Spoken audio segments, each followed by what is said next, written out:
আসসালামু আলাইকুম। আজকে আমি আপনাদের সাথে শেয়ার করব আগুনে মুচমুচে ছুরি মাছ। আগুনে মুচমুচে ছুরি মাছ বানানোর জন্য প্রথমে ছুরি মাছটাকে কেটে লম্বা লম্বা টুকরো করে নিতে হবে। এবারে প্রত্যেক লম্বা টুকরোকে ছুরি দিয়ে কুচি কুচি করে কেটে নিতে হবে। মাছের মধ্যে স্প্রিং অনিয়ন, আদা কুচি, রসুন কুচি, লবণ, চিকেন এসেন্স, চাট মশলা এবং খাবার ওয়াইন দিয়ে মাছটাকে বেশ কিছুক্ষণ ম্যারিনেট করে রেখে দিতে হবে।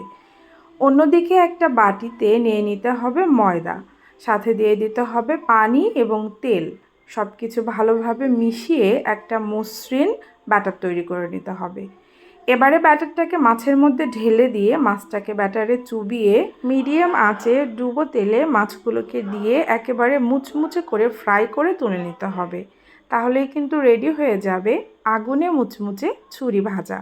রেসিপি ভালো লাগলে অবশ্যই লাইক, কমেন্ট, শেয়ার, চ্যানেলটাকে সাবস্ক্রাইব এবং পেজটাকে ফলো করতে ভুলবেন না।